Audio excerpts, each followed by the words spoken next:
So much is going on right now. It's a lot. Hey everyone, I got an email this morning asking me to make a video on this article that I'll link down below. If you get angered easily, please don't click on it. I want everyone to have a positive day. But I want to discuss this article and some of the things that were brought up in this article. At first glance, when you turn on to the article, you see a picture of another mental health YouTuber. And so at first I thought, oh my god, did they write it? Did they write this article? No, I did some research to find where that thumbnail came from. Turns out that they were making a video on a different type of mental disorder where people actually do fake their mental illness. But I don't believe that this article was based on malingering or fetishes disorder. I believe that it's just for the average person with mental illness. And the author has no idea that these other mental illnesses exist. So today I want to respond to 10 signs your mental illness is for attention. I'm going to be looking at my iPad as well as the actual article on my computer so I can give you the best experience. Let's do this. So the article starts off by saying that in today's society, teenagers are trying to do things that are trying to make them more and more popular on the internet. And one of the ways that they're trying to be more popular is by faking a mental illness to get attention. They also go on by saying that if you really have a real mental illness, you are still faking it to a certain extent. This author is going to give me 10 ways to figure out if I am faking my mental illness for attention. So let's read this. Your definitions of illness change all the time. One day, depression means you can't get out of bed or tie your shoes or pay bills. The next, it means you want to stay home and watch movies. The next, it's not that serious. Your definitions change all the time depending on context and how sick you are. I'm going to be responding to this article as if we were talking about depression because I can't generalize their findings by any other mental illness. I feel like this author is talking about depression, so let's talk about depression. There's a big misconception of people who have MDD, major depressive disorder. People feel like if you have this diagnosis, that means you are depressed all of the time, and this is a huge misconception. A person can have a good day and have the strength to get out of bed, do normal daily functions, but they can also have bad days which they can't get out of bed, they can't bathe themselves, they can't wash themselves, they can't call you, they can't do these things because of their illness, because mental illnesses are illnesses. It's not that they're trying to change the definition of what their illness, what their depression is. It's every single day different symptoms are popping up and you really don't know which day is going to be good and which day is not going to be good. You are constantly sharing shit about it on social media. Every time someone writes a powerful essay on whatever website about their struggle with their upper middle class anxiety, you share it. You share how to date someone with blank. You share 7 things only people with OCD know. It's your whole identity, and you're constantly reminding people that you are sick and brave and in a permanent struggle against the world. I feel like I fall into this category because I post a lot of mental health stuff on Facebook, on Instagram, but that's my job, that's what I love to do. I have a lot of friends on Facebook who suffer with anxiety, who suffer with depression, who suffer with all these things and share articles, but that doesn't make them less have a mental illness. I don't think there's anything wrong with sharing articles, sharing videos, sharing things about mental illness, because the more we share these things, the less stigma are going to be around them, and the easier it is for people to reach out and get help, to talk about mental health. There's no shame in sharing these things. Have you ever thought about this could be the only way that they can share about their mental health, their mental illness, without being upfront with the people that love them, with the people who care? Maybe people with these mental illnesses just want people to know about them, want people to care about them,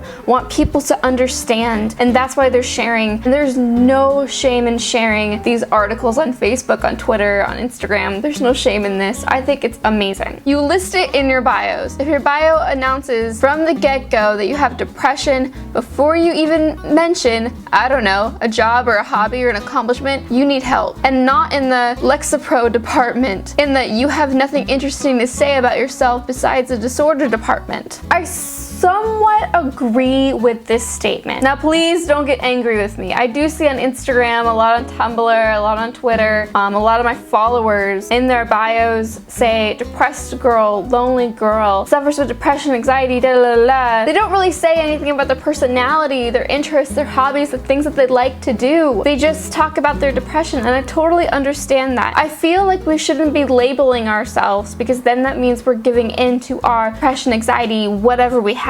We should be not focusing on the depression, on the anxiety, and we shouldn't be labeling ourselves as a depressed girl, depressed boy. We shouldn't be doing this, because that means we're giving in and we're giving up. Still, that doesn't mean that we're faking our mental illnesses or we're doing it for attention. Again, maybe it's a cry for help. I know when I was younger, I did the same thing that you are probably seeing online right now, because I needed help, because I wanted help. I wanted to find people just like me, so I knew I wasn't alone. Talking about mental illnesses for attention isn't necessarily wrong. Maybe that person needs attention because they're not getting any attention at home, at school, or from professionals. So if you see someone who's on Instagram, on Twitter, on Facebook, whatever, and writing these things saying, I'm depressed, I have anxiety, and labeling themselves, maybe reach out to them and try to figure out how we can get them help. Number 4, I do not like at all. You use it to be an to other people. If you don't call someone back, it's not because phones give you anxiety,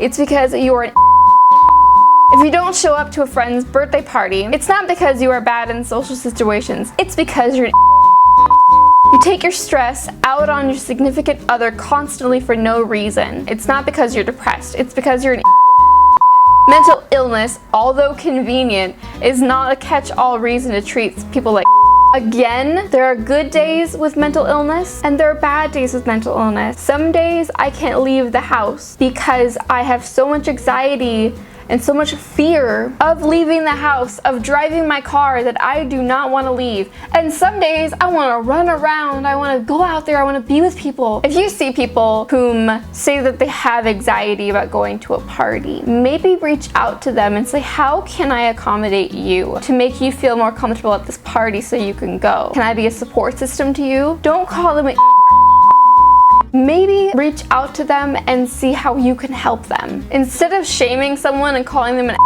why don't we use more encouraging language? When it's convenient, your illness takes a backseat. Unless something really fun is coming up and you manage to get it together, or you want to impress a date by pretending that you're really active and outgoing and happy, then you're fine. Again, good days, bad days, and people have coping skills. I went to VidCon this past week and my anxieties were through the roof, but I still was able to have fun even though I have anxiety around crowds, anxiety around new people, anxiety around everything. Just to the point where I was having panic attacks at VidCon. I still did it. I went through it because I pushed myself, I motivated myself, and I used my coping skills. That does not mean I'm making up my mental illness. That does not mean I'm using it for attention or when it's convenient for me. I'm just coping and trying and pushing myself. And there are so many people out there who don't want to give up, who do not want to give up on life, and are doing things that are fun, that they really want to do. Even though they have their mental illness, they can still cope with it and have a great time. You think it's controversial to talk about. If you think it's still a controversial thing to announce to your Facebook friends that you struggle with bouts of anxiety, you're probably living under a rock. It's not controversial anymore. Everyone is open about their struggles with mental illness and posting stuff about you shouldn't be ashamed of your depressed girlfriend. It's just redundant. If you need to announce it, fine, but don't pretend like you're being brave by saying you're sad sometimes. Now, I don't know where you live in the world, but even in the United States, there are still so many misinformed people about mental illness that it's still a scary thing to come out and say, I have depression, I have anxiety, I self-harm, I have PTSD, I'm schizophrenic, I have OCD, I have DID. These are scary things. You're probably just talking about depression, anxiety. What about if someone comes out and says, I have schizophrenia, I have DID, I have OCD? These are very scary things to come out with and very scary things to tell your friends and family because there's so much misinformation about them. Some people still don't want to be labeled, and that's why they don't come out and talk about their mental illnesses and get the help that they need because they do not want to be labeled. We live in this world. It's still controversial. We are still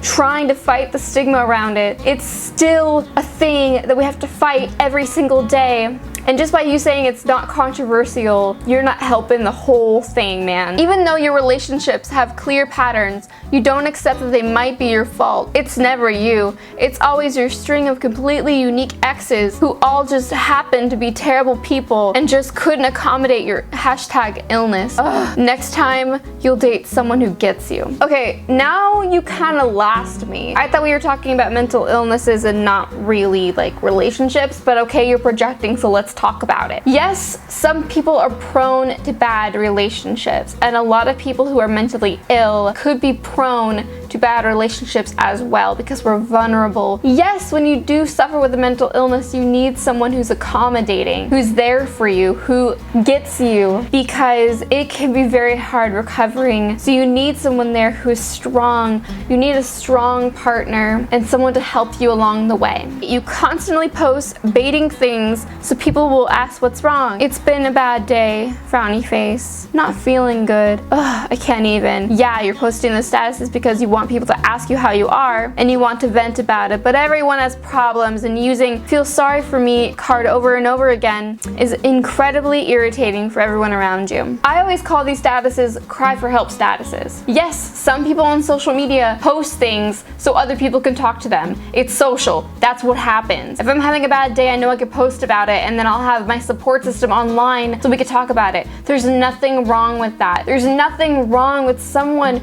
who is severely depressed, severely having anxiety, is really having a hard time, and reaching out on Facebook and Twitter saying, "I'm not feeling good. I'm not having a good day," so people can talk to them. There's nothing wrong with that. And if you have a problem with that, seeing that on your Facebook or your Instagram feed or your whatever feed, then don't follow these people so you don't see it. So leave these people for people like me, people like my subscribers who totally care about people with mental illnesses, so we can help them and you can go on your merry way being ignorant. Hell yeah. You're not really trying to get better. Maybe you take medication, maybe you're in therapy, but when it comes to the behavior that you're doing over and over again, you're not interested in doing the hard work that is required to overcome mentally ill behaviors. You're interested in talking about it and identifying as a person who has blank, but you're not interested in being better, because that's no fun. Sometimes a person who has depression gets comfortable in that depression, in that depressed state, because that's all they know. And there are a lot of people who lose hope, who just feel so hopeless in their depression, and they feel like they can't get better.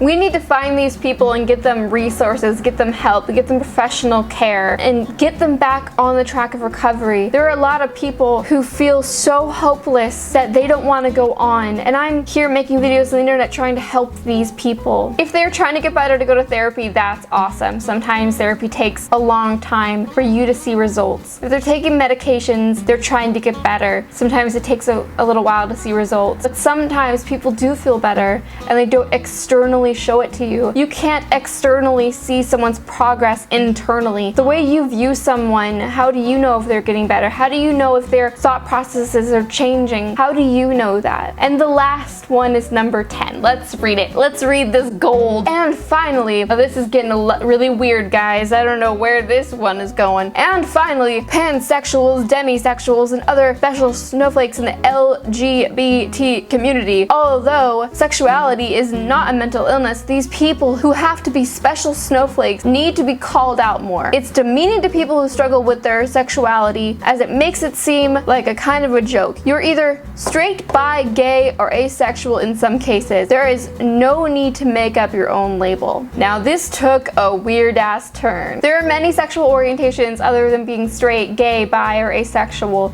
There's actually a huge list of things. Yes, there are a lot of labels, but what's wrong with labels? It doesn't mean they're trying to be unique or different. Labels sometimes help people connect with other people who feel the same way they do. There's nothing wrong with all these labels, and I don't know why this is number 10. This has nothing to do with anything, but I just wanted to put my sense in. At the end of the article, you say that mental illness is serious. Yes, it is serious. But please don't call people bad names behind a computer screen because of the way they want to express themselves online. For some people, online is all they have. For some people, they don't have good family structures to talk about their mental illness. You also quote, "People like these take stigma away from mental illnesses and make it seem trivial." No, I think it is you who are misinformed and miseducated about mental illnesses and shame people online who have them, who are adding to the stigma around mental health. So what did you think about this article? article? Did it make you angry? Did it make you think? Do you agree with any of these thoughts? Please let me know down below, and I'll see you guys next time.